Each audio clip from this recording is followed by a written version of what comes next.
Hey folks, welcome back to In the Studio With. Today we have my workhorse. It is the Paul Reeve-Smith Korean-built Custom 24 with a roasted maple neck. This is a different machine and I bought it as a workhorse. I love the neck. It is fabulous neck. I love the contours. It fits with me good. It has splittable humbuckers, turn them both into singles, volume, 3-position switch, fantastic trim system, nice contours, it just contoured beautifully, just an absolutely beautiful mechanically machine. There's only one thing I don't like about it, and that's the sound that comes out of it. So here's the story. So pre-pandemic, I was still the owner of like 20 guitars, and my goal was to get down to less guitars, because as a songwriter, when I walk in the room, I should have less guitars to pick up and lay whatever it is that's in my brain down quickly and not be confronted with the first decision of which of 20 guitars which direction should I go sound-wise. So I wanted to take that out of there. I wanted to know less guitars, better. So, one of the guitars that I had in my collection was a 24-fret Samick. It was a really cool rig, and I was selling it. And I realized that it was the only 24-fret guitar I had, and I had already recorded demos that I make use of those 24 frets. So my single 24-fret guitar was going out the door. And that sale was that's another story in itself. That guy came in during that crazy snowstorm a year or two before the pandemic and sat on the highway in gridlock for like 8 hours to get here from Truro. It was insane.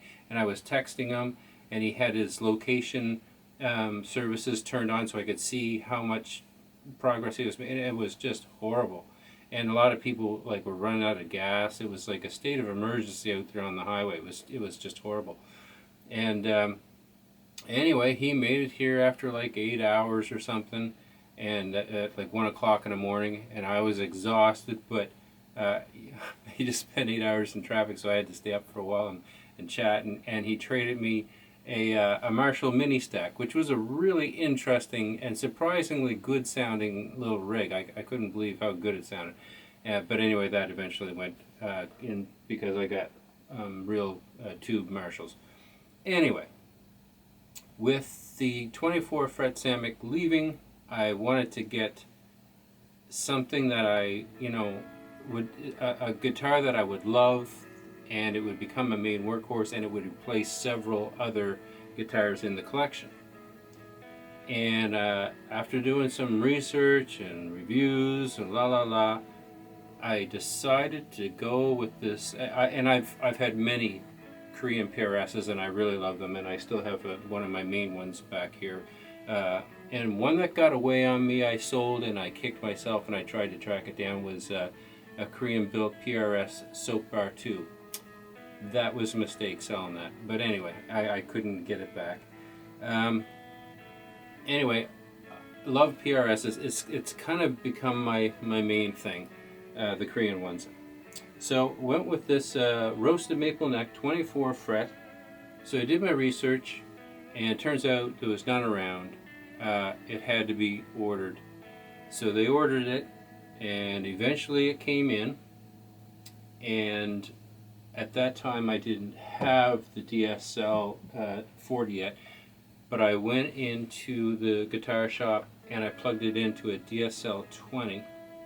The tube amps take some of the dirt off of the top. These are really hot pickups, and to me they're like kind of really dirty on the top, like there's this uncontrolled dirt, and a lot of younger players like that.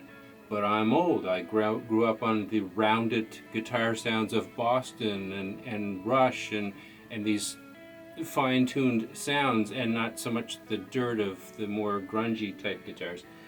Now, in the neck position, it's a little more glossy, and I actually kind of like it. In the lead, not so much. The single positions, not so much. But if I was gonna play this, I would want to play it through the tube amp. Solid state, there's something that goes on in the signal there, it just doesn't work. But the tube amps round off that top edge somehow. I don't understand the physics behind it. I know it that the tube amps push a different part of the signal than the solid state amps, and I'm not even going to try and explain that because I barely understand it. But anyway, in the tube amps it sounds not bad, almost good. The neck, and so here's a couple things I learned. This has got a beefier neck, and I wasn't used to that up until this guitar. But when I got it, it was so comfortable, and the maple neck, I've come to love maple necks, and they're just like these ones. This is a really glossy neck, and it's just so slippery and so easy to get your vibrato on, and you can slide around on it. It's just effortless. I think about Kim Mitchell when he said, Big Blue there doesn't give him anything. He's got to work hard to get it. Well, this is the exact opposite. If I can hit that note, this guitar will give it to me. And just a beautiful thing. Now, I don't tend to play through a single amp. I split my signal and I run through 3 or 4 different things at the same time. And those are the kind of sounds I like. That's an early influence from Lifeson and from Billy Duffy of the Cult, and mixing clean and dirty amps and getting that bigger sound. So I didn't understand the mechanics of why this was so good. And then Terry Pulliam was in here one day and we were talking shop, and he said, well, it makes sense, because it sits deeper into your hand and therefore it's just more comfortable depending on how you grip the neck. And of course I don't grip it right, I don't do anything right, I just do it my way. And for me it's just wonderfully comfortable. More comfortable than a wide thin. Having said that, I love my Bixby PRS. It's got a more of a wide thin neck, and it's still a beautiful thing. So I'm a big fan of P90s. So I did a little research. They now make these humbucker sized P90s, and they mount up like humbuckers. Regular P90s don't. That's a different mounting system altogether. I ordered humbucker sized P90s. I ordered splittable hot rails because I love the hot rail sound. I have one here in my Tele, and it's splittable. It's a wonderful rig. So I love the mechanics of this, and now I'm gonna hack it up. Things are gonna get crazy. I bought this as a workhorse, so I got pickguard material, I got frames, I got all these different pickups, and I'm gonna hack this sucker up and turn it into something that sounds good. It's gonna probably wind up looking crazy. In the end, it's probably gonna have the GK3 in it for the synth. Not holding back on this one at all. It's gonna get whatever makes it sound good. Oh, and I have a whole series of capacitors, so we might run through a whole capacitor test. We're gonna hack this sucker up. Things are gonna get crazy. All right, I've got the Marshall DSL-40 powered up, and it's on the clean channel, but full gain, so just a little bit of breakup. I'm just gonna zero everything.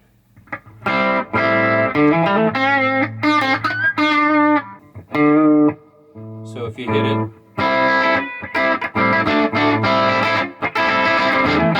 you will get some breakup. But so lead position in the double, lead position in the single, in between, pulled out, rhythm position. This is my preferred position on this guitar with these pickups. Single.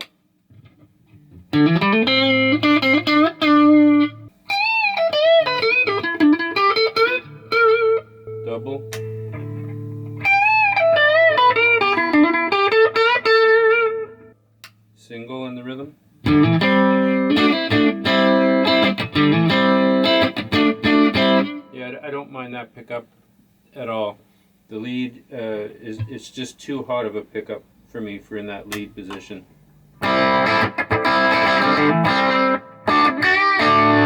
Okay, let's go into a overdrive channel. I forgot to tune this before I started doing this little sound test, and the crazy thing is it just stays in tune. That's another thing I love about PRS guitars. They just stay in tune for the most part. I mean, you can knock them out, but most time I pick it up and it's in. So I'm in the red, or the hotter lead on this amp, and I'm just my gain is at about 9 o'clock. Volume is at about 1 o'clock. The masters are at 9, sorry.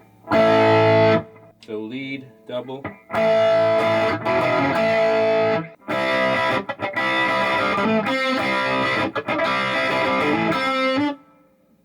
Single.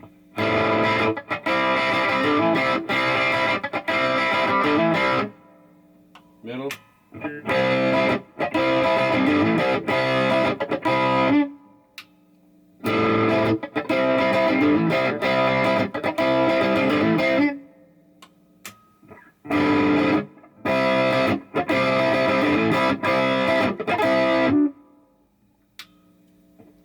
Neck position single.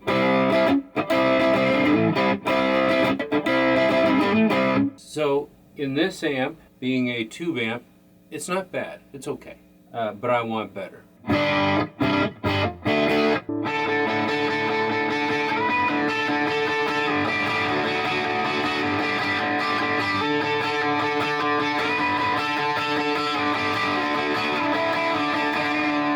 Hey folks, thanks for stopping by. Thanks for tuning in. Hope you'll like and subscribe and ring the bell and leave a comment. I like comments. A lot of really experienced guys out there. I enjoy hearing your input. So, stay tuned to this channel if you want to see what crazy experiments we're going to be pulling off on this thing, and just see where we can take the sound of it. So that's it. See you in the next video. Now I'm just going to go out, make some noise. So won't you please send me a note? I'd love to see just what you wrote. And if you could, please hit subscribe. Your thoughtful words help me survive.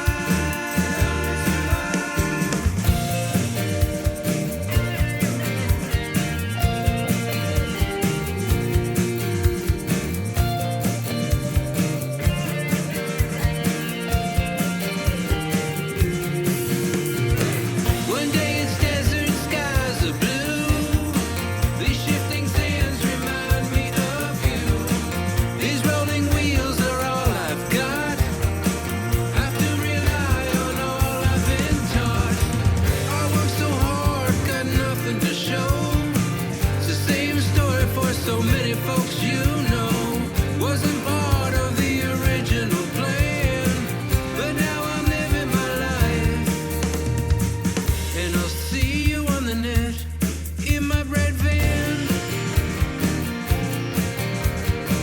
I could work 50 hours for the man, but instead I'm leaving town in my red van.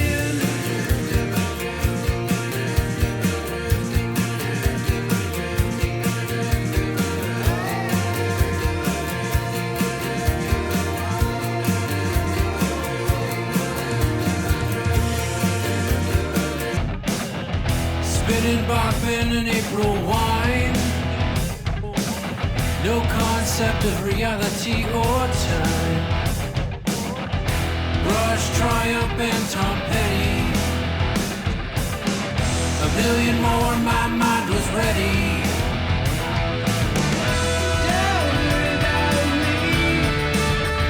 I stay busy, and I keep the motor clean. Don't worry about me. Whenever I'm feeling low, I just crank the stereo.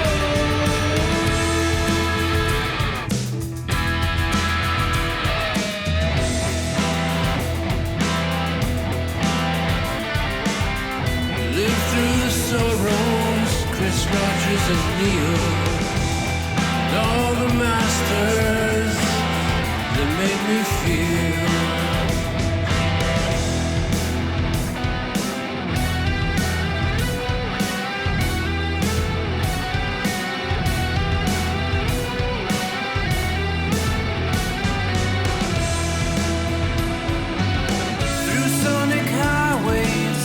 In a million dots, I studied the heartbreak of those who rock. And it's a road that's far less traveled, with a world of heart and a pocket of gravel.